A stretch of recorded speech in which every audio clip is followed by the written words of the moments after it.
Gênesis capítulo de número 37.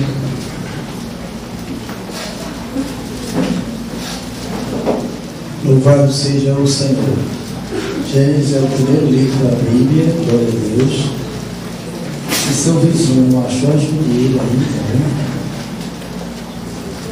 Gênesis capítulo de número 37.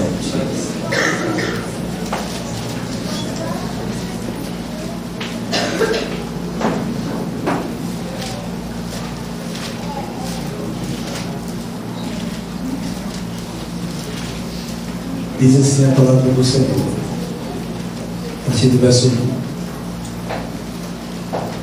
1. Habitou Jacó na terra das peregrinações de seu pai, na terra de Canaã. Esta é a história de Jacó.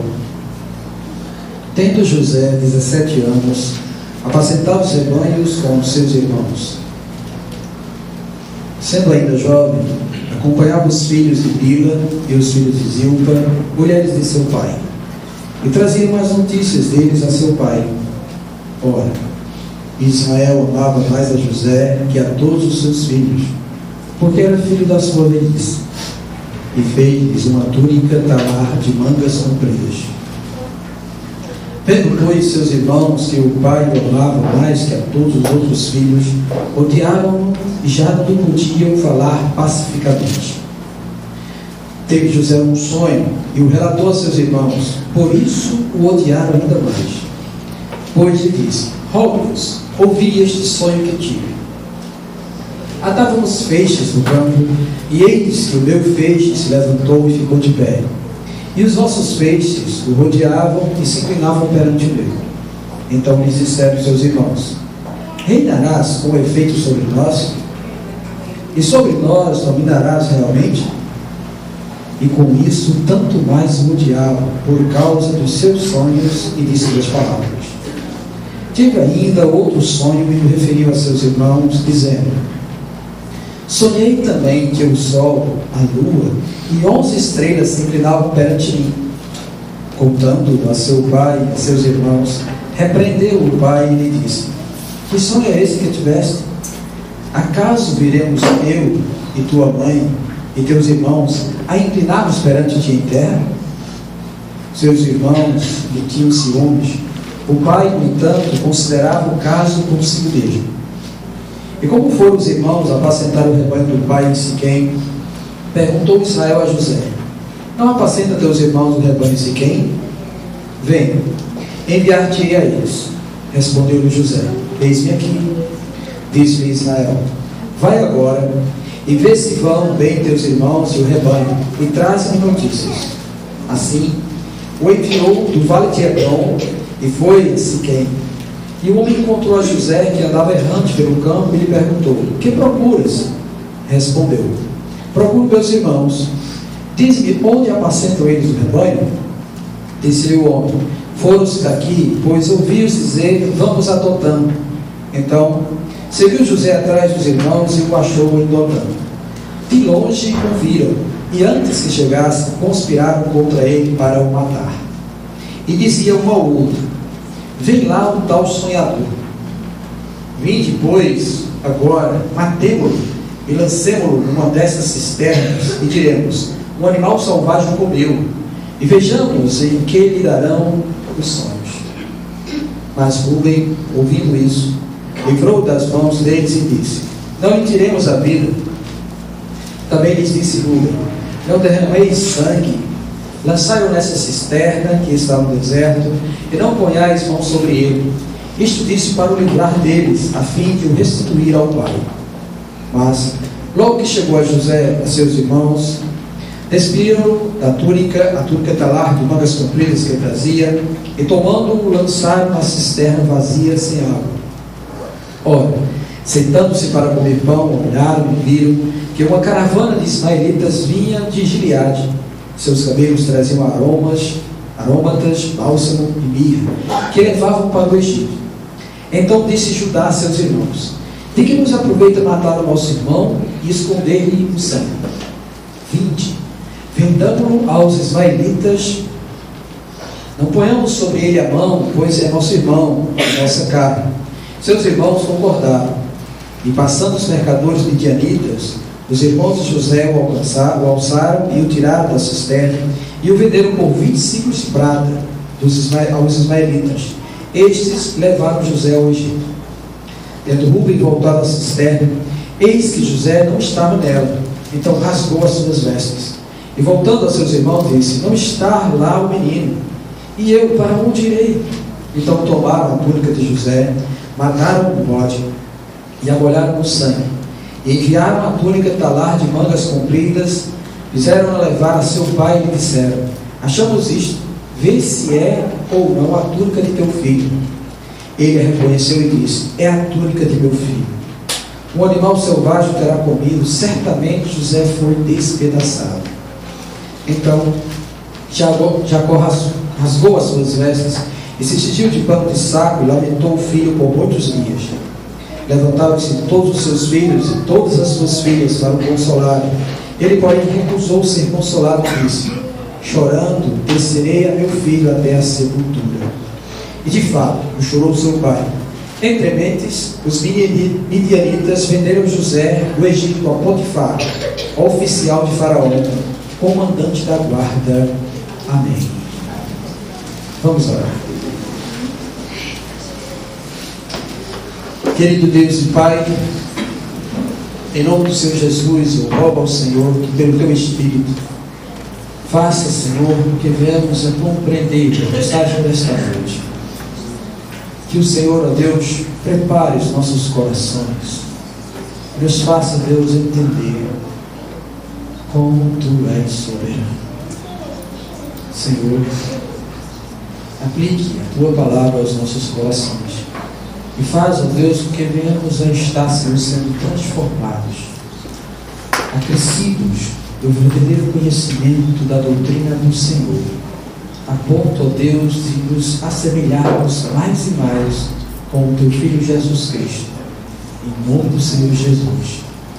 Abençoa-nos, ó Pai, dai-nos, ó Deus, o Teu entendimento e ajuda-me, ó Deus, a expor aquilo que já revelaste ao meu coração, em nome do Senhor Jesus Cristo. Amém. Louvado seja Deus. Bem, irmãos, esta noite nós vamos estar refletindo sobre a história de José. E nessa história nós vamos contemplar como Deus é soberano, como Deus tem o controle de toda a história humana em suas mãos, e como Ele faz com seu poder e graça com que todas as coisas da história e da vida humana concorram para os seus propósitos. Deus, Ele sabe como realizar isso muito bem. E nós nos deparamos com isso também. E nós precisamos contemplar isso, porque a própria Escritura diz que estas coisas foram escritas para exemplos nossos, para que nós sejamos firmados na genuína fé do nosso Deus e na sua palavra bendita. Então vejam só o panorama disso tudo aqui. Gênesis destaca uma boa porção do livro para a história de José. Ela começa no capítulo 37 e vai até o capítulo 50. São 13 capítulos em que José, é o protagonista da história. E nesse inteirinho que acontece toda a história de José, nós vamos perceber como Deus agiu para executar os seus intentos e os seus propósitos e fazer com que tudo fosse cumprido conforme Ele mesmo determinou. Quando Deus, Ele em sua soberania, resolveu chamar Abraão, escolher Abraão, para de Abraão gerar uma descendência, Ele fez uma aliança com Abraão. E nessa aliança que Ele fez com Abraão, Ele disse que geraria uma descendência numerosa. Aí nós nos deparamos, olhando para a história de Abraão, nós vamos pensar que Deus vai fazer gerar um monte de filhos a Abraão. E na verdade, o que aconteceu foi que Deus gerou um primeiro filho, que foi Isaac, o filho da promessa da aliança. E depois Abraão teve outros filhos também. Mas Deus pegou esse filho, Isaac, e renovou a sua aliança que tinha com Abraão com Isaac. E de Isaac nasceram 2 filhos, Esaú e Jacó. E Deus escolheu Jacó para ser aquele que ia fazer com que essa promessa de uma descendência numerosa acontecesse. Ele disse que o maior serviria o menor. E nos entremeios da história de Esaú e Jacó, nós percebemos isso. Como Deus escolhe Jacó. E ele mesmo diz isso através do apóstolo Paulo, lá na carta aos Romanos: eu amei a Jacó e aborreci a Esaú. Depois Deus falou com Jacó, e Jacó, ele não tinha um caráter muito certo não. Vocês já devem ter ouvido falar, e também devem ter lido o livro de Gênesis, a história de Jacó. Jacó era um usurpador.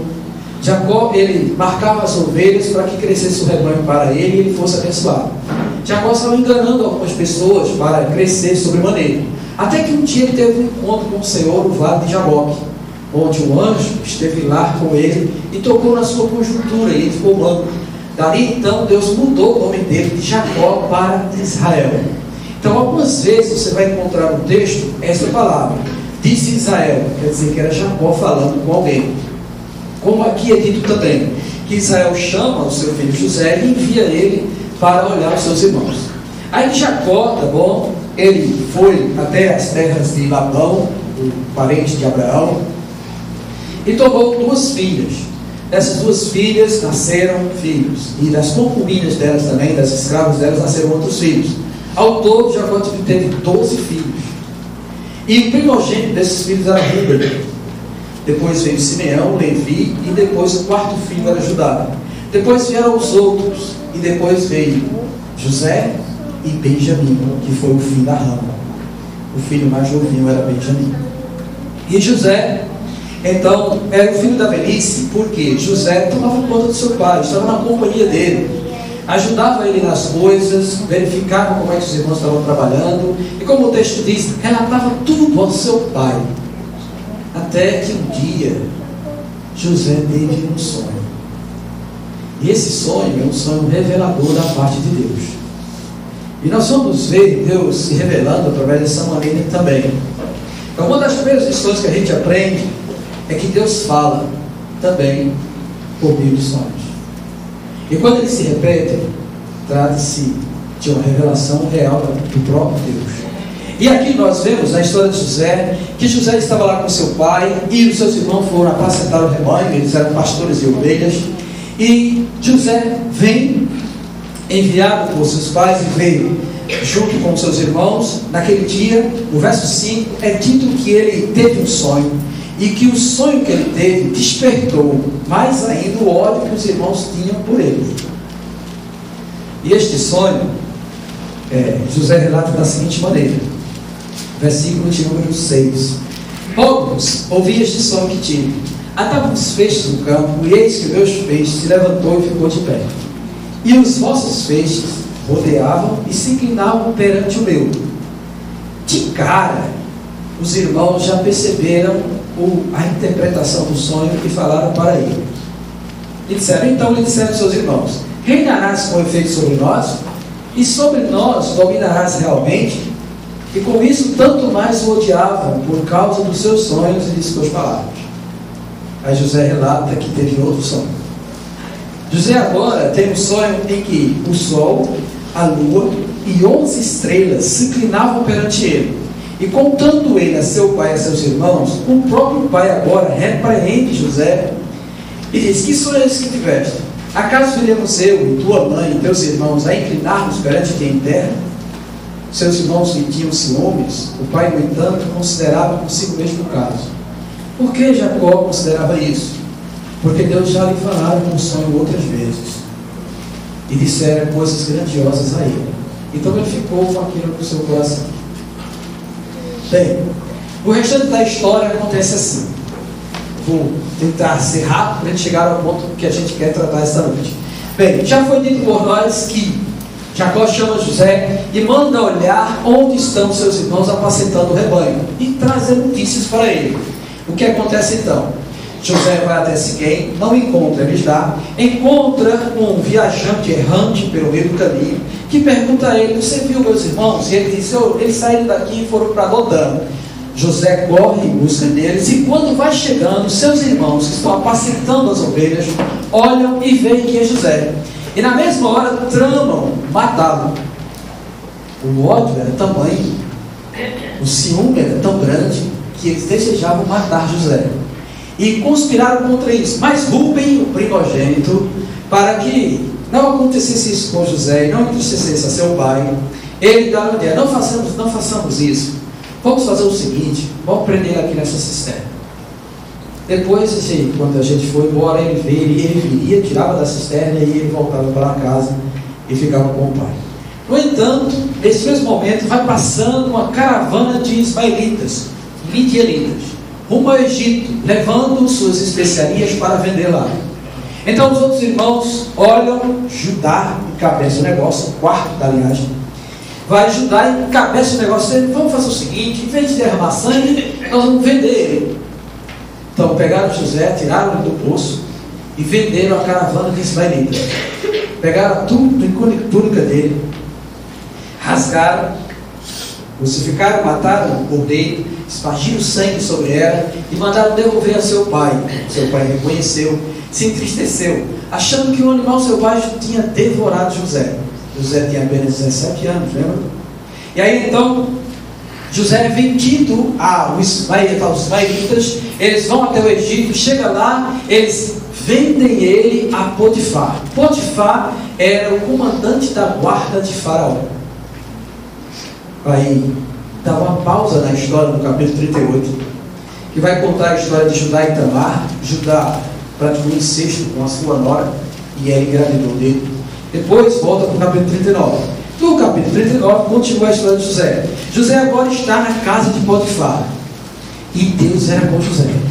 O texto diz, o capítulo diz, tá bom, que José, ele logrou o tamanho êxito, porque Deus era com ele, que veio fazer a prosperar a casa de Potifar. Um homem de Deus, temendo ao Senhor, mesmo em situação adversa, Deus pode abençoá-lo sobremaneira. Louvado seja o Senhor. E aí então, porque Deus era com José, aquele homem viu que realmente tudo que ele fazia dava certo. E a casa de Potifar prosperou com José, a ponto de Potifar conceder a ele a primazia de tudo. Botou ele para dominar sobre tudo, sobre os outros servos, sobre os outros escravos, sobre todos os negócios. O chefe, o Potifar, concedeu a José toda a autoridade, exceto sobre a esposa dele. E José foi crescendo, e o texto diz que José era formoso de porte e de aparência. No capítulo 39, verso 6, final do verso 6 diz isso. E a mulher de Potifar apaixonou-se por José. Irmãos, quando o homem de Deus vai caminhando certo com o Senhor, aparecem essas ciladas da vida. E diz que essa mulher, ela queria deitar-se com José. Mas José, temendo a Deus, disse que jamais faria isso. Poderia eu fazer isso com o meu Senhor, que me colocou para governar sobre tudo, dominar sobre tudo em sua casa, exceto sobre você? E pecaria eu contra Deus? De forma alguma. Aí, desta feita, José estava lá tomando conta de tudo, e de repente ele entra na casa. E quando ele entra na casa, o texto diz que José, quando entrou, não havia os outros serviçais, os outros empregados, os outros servos na casa. Ficou ele só e a mulher. Aí a mulher aproveitou e agarrou José. Agarrou José de tal maneira que pegou a túnica dele. José saiu correndo. E quando José saiu correndo, para que ela não ficasse por ruim na história, ela inventou a história de que José queria possuí-la. Inventou a história, chamou os outros servos, gritando, dizendo que o hebreu, que foi trazido para ser o serviçal deles maior lá, queria deitar-se com ela. E aí ela ficou com a túnica dele. E quando o seu senhor chegou, quando Potifar chegou, ela contou essa história e mostrou a túnica. Imediatamente Potifar lançou ele na prisão. Então ele agora foi para a cadeia.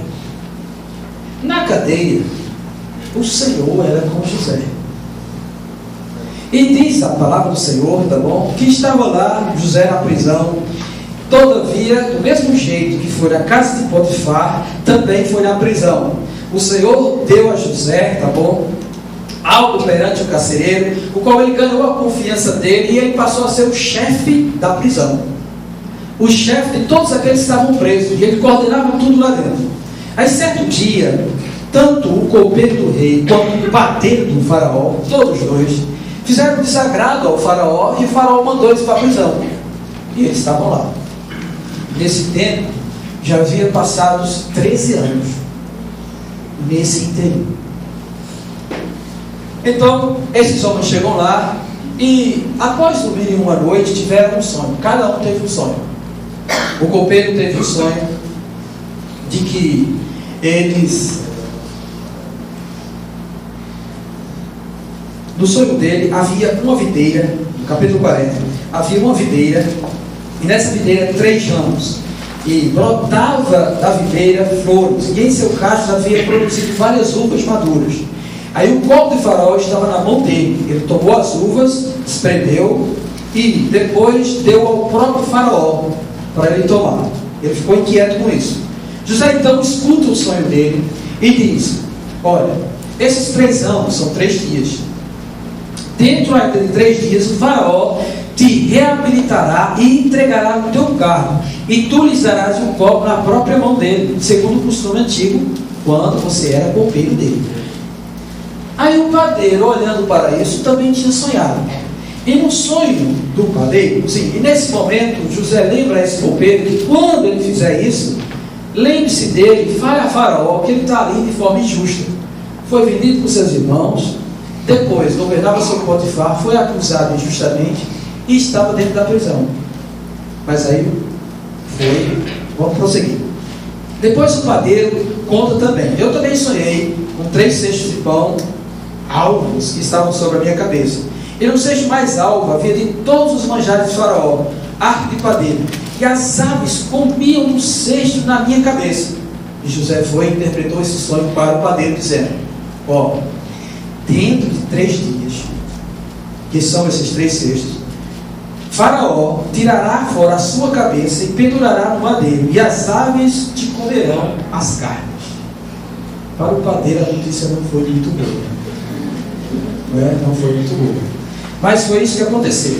Bem, passado esse período, no 3º dia, que era aniversário do nascimento de faraó, então o faraó foi fazer uma festa.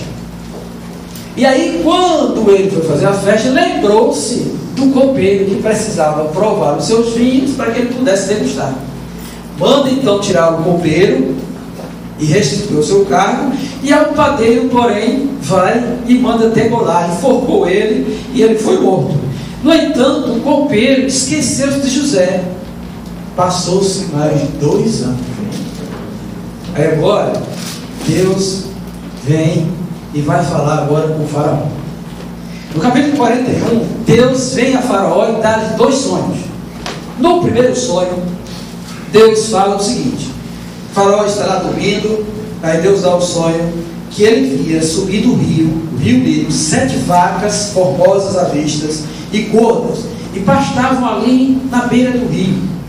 Depois delas subiam outras 7 vacas feias e magras, e pararam junto às primeiras, junto da margem do rio. E as vacas feias começaram a comer as 7 vacas formosas. O faraó ficou inquieto com isso. Tornou a dormir, aí sonhou outra vez. Nesse outro sonho, faraó vê que de uma haste saíram 7 espigas, cheias e boas, muito abundante. E depois dessas saíram também mais 7 espigas, mirradas, crestadas, feias. E as espigas mirradas devoraram as outras 7 espigas grandes e feias. O faraó então acordou, e como isso foi um sonho que tocou o seu coração, de manhã cedo ele chamou todos os magos, os cientistas da corte dele, relatou o sonho e disse: eu quero a interpretação. E nenhum deles sabia dizer o que era. Foi aí então que o copeiro lembrou-se de José e relatou a faraó: quando eu estava na prisão, e ele lembrou que foi faltoso com José, porque esqueceu-se de José.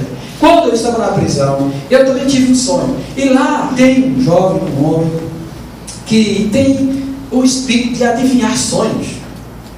E aí então o faraó manda chamar José.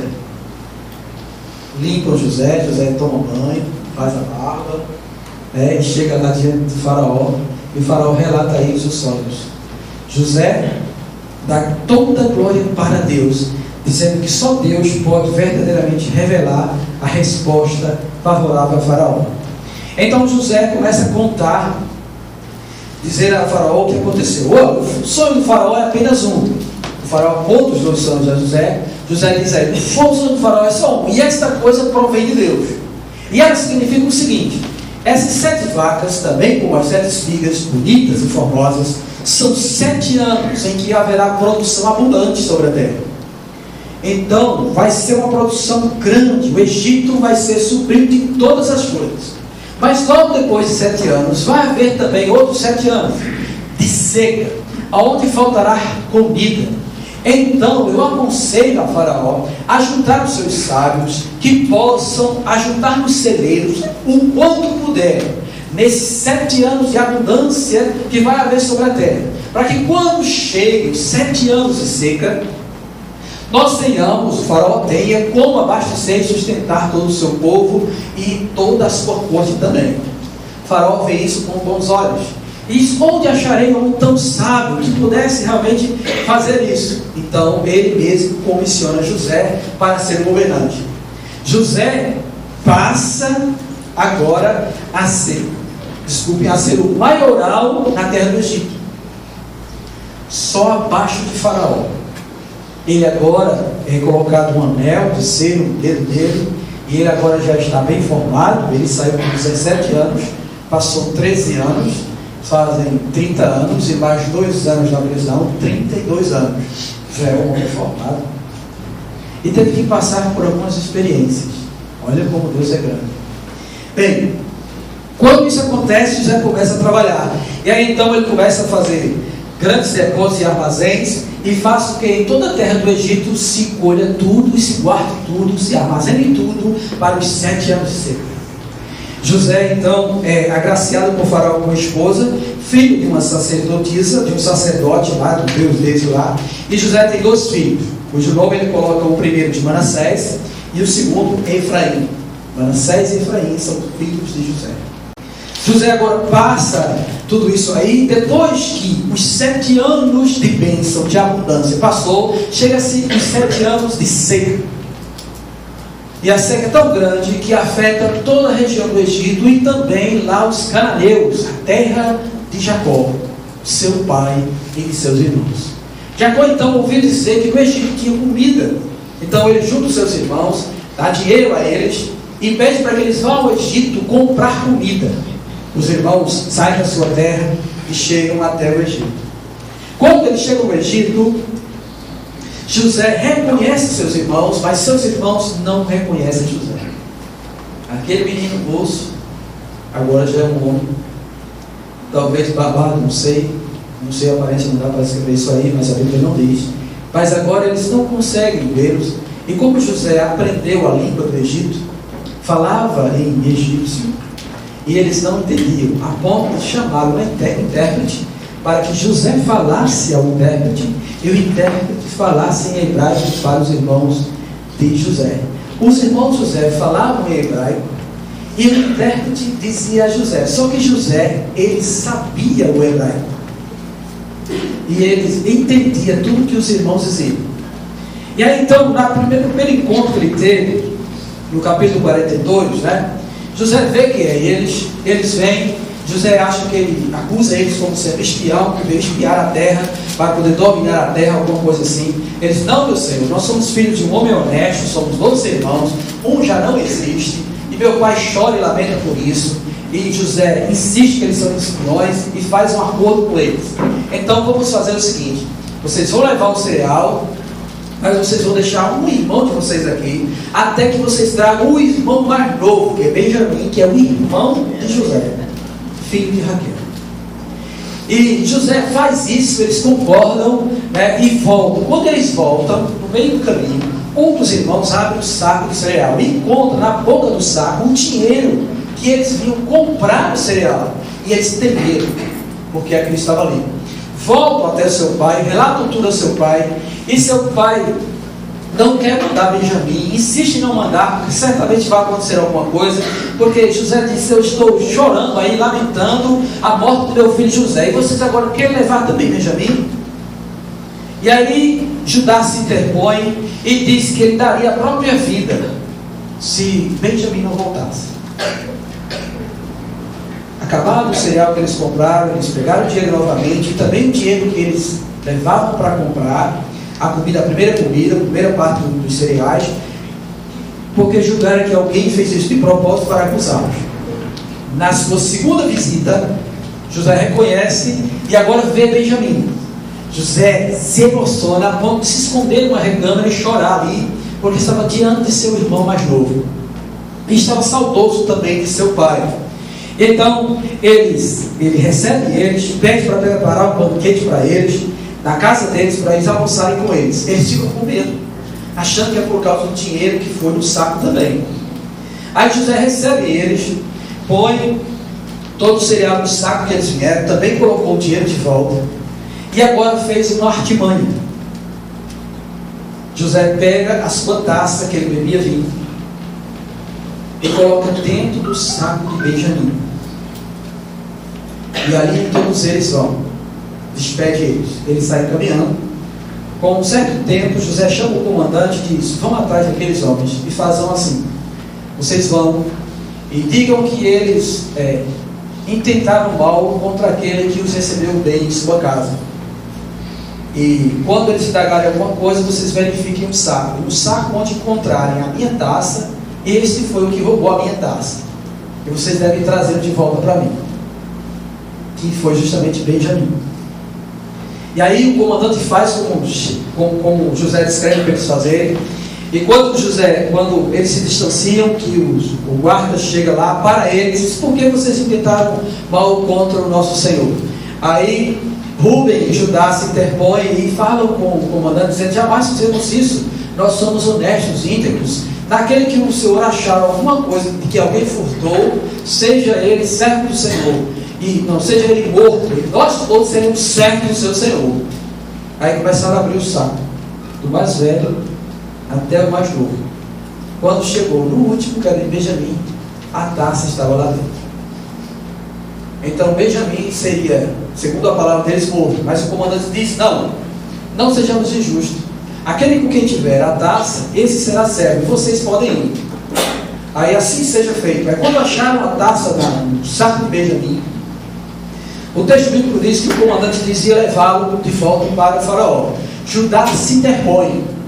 E Judá: não faça isso, porque o nosso pai, ele é apegado com a alma deste menino. E se o Senhor prender ele aí, nosso pai morrerá, sucumbirá de tristeza por causa da falta dele. Faça-se assim: eu fico no lugar do menino, leve a mim e deixe ele ir. Mas aí o comandante não aceita tal coisa e traz todo mundo para estar com José.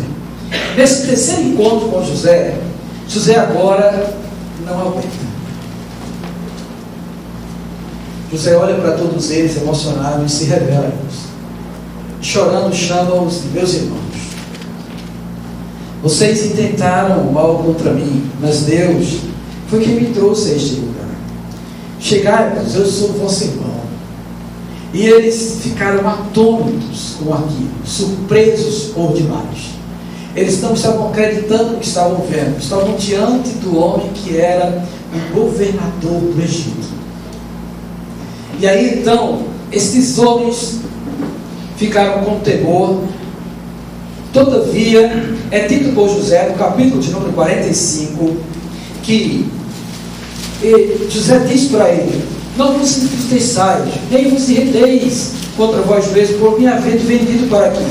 Porque para conservação da vida, Deus me enviou adiante de vós. No capítulo 45, verso 5, verso 6. Porque já houve 2 anos de fome na terra, e ainda restam 5 anos em que não haverá lavoura nem colheita. Deus me enviou adiante de vós para conservar vossa sucessão na terra, e para vos preservar a vida por um grande livramento. Assim, portanto, não foste vós que me enviaste para cá, e sim Deus que me pôs por aqui, por pai de Faraó, e senhor de toda a sua casa, e como governador de toda a terra do Egito. Apresse-se, subam a meu pai e dizei-lhe, assim manda dizer teu filho José, Deus me pôs por Senhor em toda a terra do Egito. Desce a mim e não te demores. O que acontece então?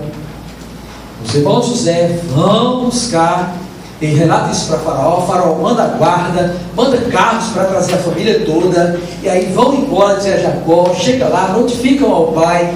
O pai não acredita, fica estarrecido com isso, mas todavia vem uma caravana grande, vem as esposas deles, os filhos deles, os netos deles, Jacó e todo mundo, todo o rebanho dele, todo o povo que se encontrava com ele, vem para o Egito e vão habitar na terra de Gósen, que é a terra mais próspera e abençoada da região do Egito. Faraó concede isso. Quando isso acontece, tá bom? José encontra-se com seu pai, agarra o pescoço dele, passa um bom tempo chorando dele e se alegra com tudo isso. Se cumpre assim aquilo que foi dado a José quando ele tinha 17 anos. O sonho de que o feixe dele ficava de pé e os 11 feixes se prostravam ante ele. O sonho em que o sol, a lua e as 11 estrelas prostravam diante de José. E todos eles que se irritaram e odiavam José viram o cumprimento do sonho de Deus para a vida de José. O que a gente aprende com tudo isso? Que Deus, Ele é soberano e Senhor das nossas vidas. E aquilo que Ele diz, Ele cumpre. Aquilo que Ele institui, Ele faz acontecer. E não importa o espaço de tempo que isso venha acontecer. Se Deus falou, está falado. E o que Ele falou, Ele vai cabalmente cumprir.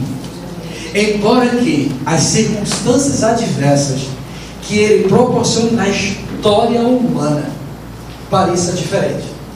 Observe o que Deus fez para que isso se cumprisse na vida de José e para que o plano dele, que Ele disse a Abraão, quando Ele revelou as coisas a ele, dizendo que ele era amigo dele, Ele disse, olha, a tua descendência será escrava por 400 anos no Egito.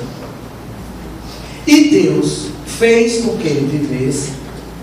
Depois Abraão morreu, nasceu Isaac, depois de Isaac nasceu Jacó, Jacó nasceu seus 12 filhos, e agora então Deus está começando a concretizar aquilo que Ele havia dito a Abraão, e para isso Ele usa José, e José é apenas um coadjuvante no plano de Deus, porque José não é nem relatado na linhagem da genealogia de Jesus, apesar do livro de Gênesis de colocar para nós, do capítulo 37 até o 50, 13 capítulos, 14 capítulos a respeito de José. O nome de José não aparece na linhagem de Jesus Cristo.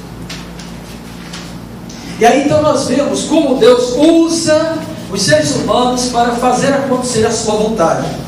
E para que acontecesse o sonho de José, José precisava ser preparado. E como ele seria o governante em que seu pai, sua mãe, seus irmãos prostravam-se diante dele, e que Deus ia usar ele para conservar o seu povo, ele precisava ser experimentado na arte de governar. Então, para onde ele vai? O primeiro estágio de José é a casa de Potifar. Deus põe ele como escravo na casa de um senhor, e Deus é com ele naquela casa, e faz com que ele logre êxito a ponto dele administrar toda a propriedade, todos os bens, todos os negócios. Nem o senhor dele sabia o que ele tinha de fato, e José tomava conta de tudo. Esse foi o primeiro passo. No segundo passo, Deus agora faz com que haja toda aquela confusão com a mulher de Potifar, para ele parar na prisão, numa cadeia, num lugar onde é difícil de viver, numa prisão, aprisionado, limitado em um espaço onde não há muito recurso, e mesmo assim Deus era com José, a ponto de um carcereiro conceder a ele a administração da cadeia, do presídio. E aí está o segundo estágio da vida de José. E para completar a obra, ele agora coloca ele diante de Faraó, diante da maior potência da época, e faz com que o Egito prospere de tal maneira.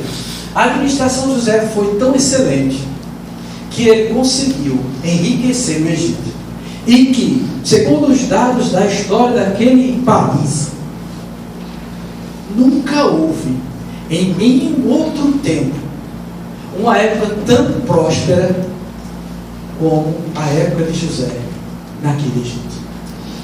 Porque Deus é soberano, está no controle de todas as coisas.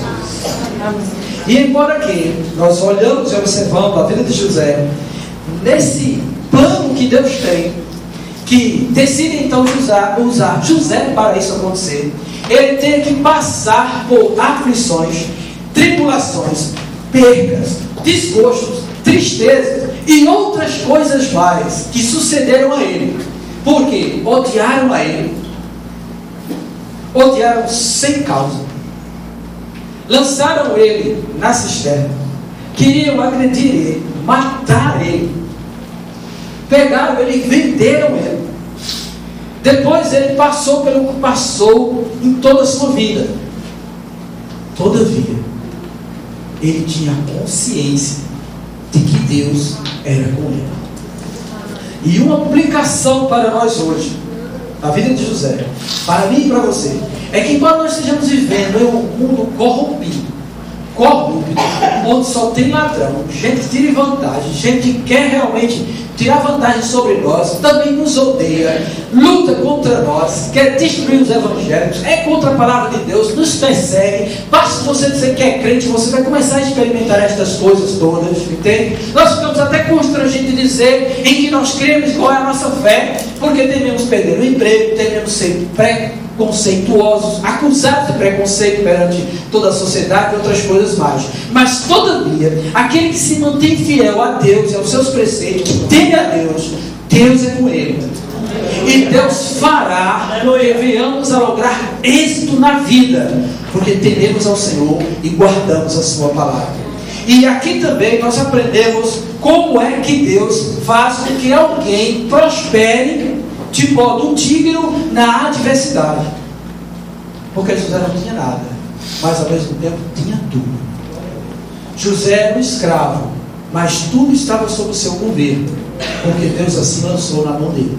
E ele experimentou de tudo, do bom que aquelas casas de Potifar tinham, e também do ruim que a cadeia tinha. Mas todavia, Deus o fez lograr êxito. E uma das coisas que nós precisamos aprender, nós cristãos, nós devemos aprender, é que Deus, Ele tem o seu caminho para que isso aconteça. Trabalhe direito, seja honesto, e Deus fará você prosperar ao longo dos anos. Né? Não queira ficar bem do dia para a noite. Não queira que as coisas aconteçam assim, um passe de mágica. Não. Tema a Deus. Faça as coisas corretamente. Glorifique a Deus com um procedimento digno de alguém que teme a Deus, trabalhando honestamente, granjeando o pão de cada dia, e você vai ver Deus fazer você lograr êxito. Bendito seja o nome do Senhor, não é? Conheço alguém, irmãos, que trabalha assim, ganha um salário mínimo normal, tá bom? Difícil só de viver com um salário mínimo, mas porque teme a Deus, sabe realmente administrar as coisas direitinho, é alguém temente a Deus, contribuindo com o reino de Deus e outras coisas mais, a ponto de Deus fazer com que ele tenha a sua casa. Depois de sua casa, ele agora tem o seu carro. E agora ele não vai mais a pé como antes para a igreja, porque Deus deu condição dele de ir e vir, segundo a bênção do Senhor. E quando as coisas são feitas desta maneira, então Deus nos faz prosperar segundo a bênção de Deus. E quando as coisas são assim, então o maligno não tem direito nenhum de tocar no que é nosso, porque provém da parte do Senhor. E ainda que o mundo todo se levante, mas Deus é conosco. E Deus guardará a nossa vida, porque nós amamos ao Senhor no modo simples de vida que nós devemos ter. E nós devemos dar graças a Deus por isso. Então não cobiçem coisas demais, mas vivam sob a direção de Deus. E Deus fará com que a gente logre êxito em tudo que a gente faz. Isto é o que o salmista, no Salmo 1, diz, tá? Aquele que medita na lei do Senhor dia e noite, tem o seu prazer nela. Ele é como árvore plantada junto a ribeiros, cuja folhagem não murcha, e no tempo certo dá o fruto, e tudo que ele faz prosperará. Louvado seja o nome do Senhor. E nós precisamos aprender estas coisas, irmãos, porque essas facilidades que tem e as coisas que nós queremos entrar em, olha, irmão, em nome de Jesus, me veio à mente agora isso. Não entra nesse negócio de pirâmide e outras coisas não, tá? Isso não provém da parte do Senhor. Isso é jogo que o maligno coloca na mente das pessoas para que as pessoas venham a querer mais dinheiro e ficam um comendo os outros, e o que está lá embaixo é que vai se arrebentar tudo. Mas como Deus é justo e santo, tá? Ele vai acertar a conta com cada um. E aí, aquilo que veio fácil, Deus dá um sopro e vai-se embora. Porque a bênção de Deus é do jeito que Ele disse que tem que acontecer. Do suor do teu rosto granjearás o teu pão. E é assim que Deus faz com que a gente viva bem. E a gente precisa estar atento a isso. Bem, aí nisso tudo nós vemos na história de José essa soberania de Deus, em que os planos de Deus não são frustrados, e ainda que Deus tenha que usar um ou outro e passar pelo que tem que passar, Deus, Ele cumprirá aquilo que Ele anunciou. Agora, para nós, crentes, nos dias de hoje, o que foi dito por Jesus a respeito da igreja dele, Ele cumprirá. Louvado seja o nome do Senhor. E é dito, tá bom? Pelo exemplo que a gente tem aqui, nós podemos também pegar e contemplar a graça de Deus, mostrando na vida de José aquilo que também Cristo iria fazer. Cristo seria aquele que iria salvar o seu povo de toda a tribulação, ia conservar o seu povo em vida. E é isso que é dito para nós, que o Senhor sabe livrar da tribulação aqueles que professam a fé nele. Deus, por meio de Jesus Cristo, livrará os crentes da tribulação que sobrevém sobre o mundo, porque nós cremos nele. Isso foi obra de Deus, instituído por Deus, e isso vai acontecer. Outra coisa que acontece é o perdão. O perdão que José dá a seus irmãos que quiseram matá-lo, odiaram ele sem causa. E também assim Cristo passou por isso para nos conceder perdão, nos livrar da ira de Deus. Nós que antes éramos aversos a Ele, que éramos inimigos dele, que não acreditávamos nele, Ele se coloca como o nosso Redentor, aquele que expia os nossos pecados, aquele que tira o pecado do mundo, aquele que nos reconcilia com Deus, aquele que traz paz para nós. É Cristo. O que José também prefigurava. Louvado seja o nome do Senhor, apesar de não aparecer na linhagem. E aí então, depois que tudo acontece, no final, lá no capítulo 49, quando está todo mundo no Egito, que Jacó está perto de morrer, Jacó reúne todos os filhos, chama todo mundo. Vem cá que eu quero dizer o que vai acontecer com vocês no futuro. Deus acaba de revelar a Jacó o que vai acontecer com os filhos dele. E aí ele sai dizendo a cada um. E nesse tempo, quando a gente lê, tá bom, esse texto, nós vamos ver que não é José que vai receber a entronização, aquele que vai reinar, aquele que vai ter o cetro, mas outra pessoa recebe isso. E quando Jacó começa a chamar os seus filhos, chama o seu primogênito, chama Rúben, e diz a ele que ele é o primogênito, a força, as primícias do vigor dele, mais excelente em altivez e mais excelente em poder, impetuoso como a água, não serás mais excelente, porque subsiste ao leito do teu pai, e o profanaste. subiste a minha cama. Rubem pecou diante de Deus. Simeão e Levi, que são os outros dois seguintes, foram aqueles que, com ira, porque a irmã dele foi violentada, estuprada, mataram todos os homens da linhagem de outro povo aí. Isso foi errado também. E aí então Jacó, Deus diz a Jacó que por causa disso, tá bom, eles não terão partos na terra. Simeão vai ser disperso entre os outros irmãos. A linhagem de Simeão vai ser dispersa entre os outros irmãos. E Levi não terá herança na terra. Levi será recolhido para ser a herança do Senhor, que são os levitas, tá? Eles não recebem herança na terra. Deus já está dizendo a Jacó isso.